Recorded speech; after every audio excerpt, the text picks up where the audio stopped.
120 के सभी गुणनखंड यानी फैक्टर्स ज्ञात कीजिए, या इसे यूं कहें कि सभी पूर्ण संख्याएं ज्ञात कीजिए जिनसे 120 विभाज्य है। तो सबसे पहले ये तो हमें पता ही है कि सभी पूर्ण संख्याएं विभाज्य होती हैं 1 से, तो हम यहां लिख सकते हैं 120 बराबर है 1 गुणा 120। यहां पर हम गुणनखंडों की सूची बना लेते हैं, फैक्टर्स लिस्ट। तो ये है हमारी गुणनखंड सूची। 2 गुणनखंड यानी फैक्टर्स तो हमें मिल गए। तो क्या ये विभाज्य हैं 1 से? जी हाँ, क्योंकि प्रत्येक पूर्ण संख्या विभाज्य होती है 1 से। ये एक पूर्ण संख्या है, तो एक सबसे छोटा गुणनखंड है। ये तो हुआ सबसे छोटा, और सबसे बड़ा फैक्टर है 120। 120 से बड़ी संख्या कोई हो ही नहीं सकती जिससे 120 पूरा विभाज्य हो। 121 से 120 को भाग नहीं दे सकते, तो हमारी सूची में सबसे बड़ा गुणक है 120। अब हम दूसरे गुणक देखेंगे। क्या 2 से भाग कर सकते हैं 120 को? तो यहां लिखेंगे 120 बराबर 2 गुणा क्या। यदि आप यहां देखें तो आपको पता चलेगा कि 120 एक सम संख्या है। इसका इकाई अंक 0 है, और जब इकाई अंक 0, 2, 4, 6 या 8 हो, यानी एक सम संख्या हो, तो पूर्ण संख्या एक सम संख्या होगी, और वो पूर्ण संख्या विभाज्य होगी 2 से। अब ज्ञात करना है कि क्या गुणा करें 2 से कि 120 मिल जाए। यहां हम सोच सकते हैं 12, जैसे 12 गुणा 10, और अब इसी को ऐसा सोचें 2 गुणा 6 गुणा 10 अथवा 2 गुणा 60। आप इसे भाग देकर भी देख सकते हैं। तो समझ गए 2 से 120 विभाज्य है। 2 से 1 को भाग नहीं कर सकते। 2 से 12 भाग किया, मिला 6। 6 गुणा 2 होता है 12, घटाया मिला 0। 0 को नीचे लाए, 2 से 0 को भाग दिया 0। 0 गुणा 2 0, तो शेष कुछ नहीं बचा, तो हमें मिला यहां 60। तो इस प्रकार 2 गुणनखंड और प्राप्त हो गए। तो हमें एक के बाद अगला सबसे छोटा फैक्टर मिला 2, और अगला बड़ा गुणनखंड मिला, यदि हम सबसे बड़े फैक्टर से गिने तो 60। अब देखते हैं 3 को। क्या 120 बराबर 3 गुणा कुछ हो सकता है?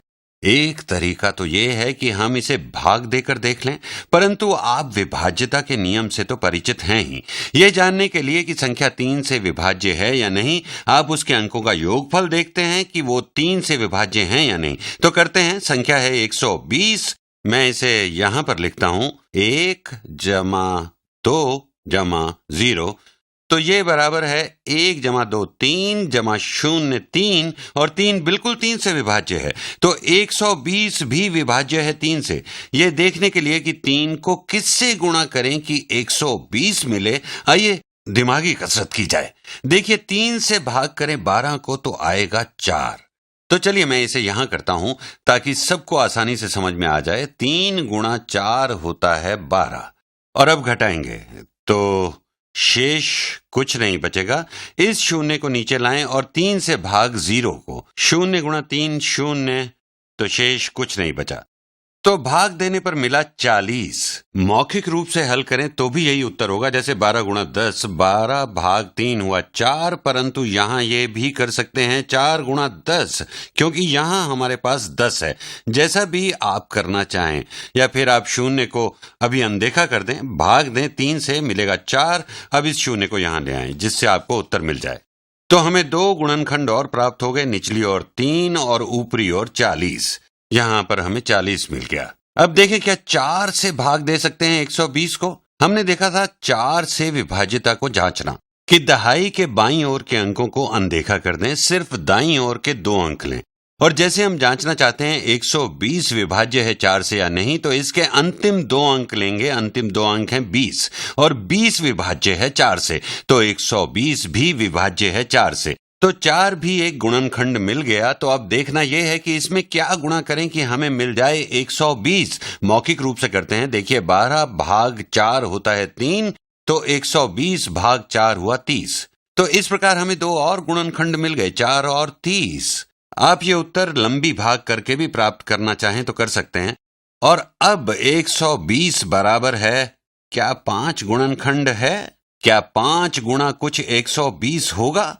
ये उतना आसान नहीं लग रहा। तो चलिए पहले इसकी 5 से विभाज्यता को जांच लें। 120 का इकाई अंक है 0। यदि इकाई में 0 अथवा 5 हो तो संख्या 5 से विभाज्य है। तो 5 से भाग दे सकते हैं। कितना आएगा उत्तर यहाँ?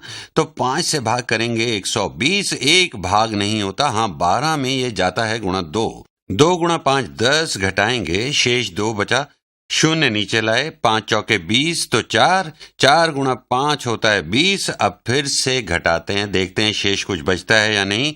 कुछ नहीं बचा है, ऐसी ही उम्मीद थी, क्योंकि इस संख्या का इकाई अंक 0 है।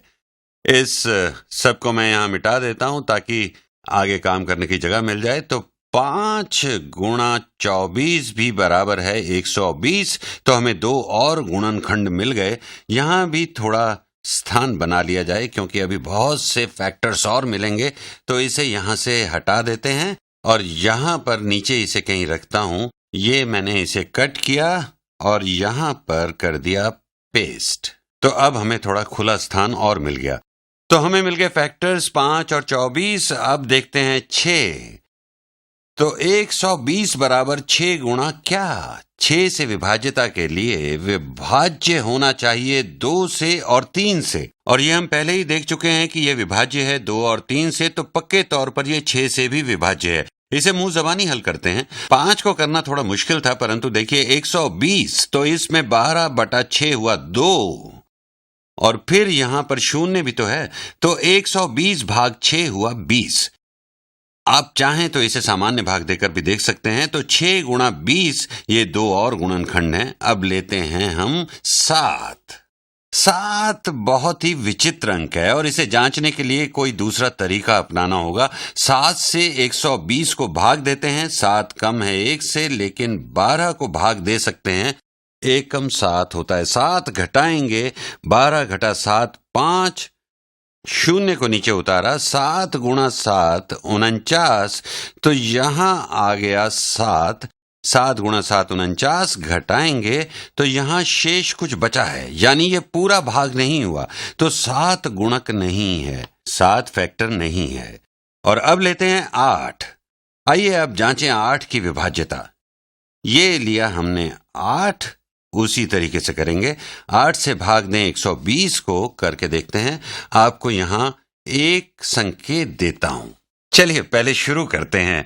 8 से भाग देंगे 12 को, क्योंकि 1 8 से नहीं जाता, तो 8 एकम 8, 1 गुणा 8 हुआ 8, 1 गुणा 8 8, घटाएंगे 12 घटा 8 4, शून्य को नीचे उतारा, 8 जाएगा 40 में 5 बार, 5 गुणा 8 40, और शेष कुछ नहीं बचा। तो ये एग्जैक्टली भाग हो गया। तो 120 ये भी हटा देते हैं। 120 बराबर है 8 गुणा 15। इसे भी गुणनखंड सूची में लिख देते हैं। यहां आ गया 8 और यहां पर 15। और अब 9 से विभाज्यता। क्या 120 विभाज्य है 9 से? इसे जांचने के लिए हम योग करेंगे सभी अंकों का। 1 जमा 2 जमा 0 बराबर 3। ये 3 के विभाज्यता नियम को संतुष्ट करता है, परंतु 3 तो विभाज्य नहीं है 9 से। तो हमारी संख्या विभाज्य नहीं है 9 से, तो 9 फैक्टर नहीं है। आइए अब हम 10 को देखते हैं। ये तो सीधा सरल है, यहां इकाई 0 है, तो ये विभाज्य है 10 से। इसे लिख लेते हैं।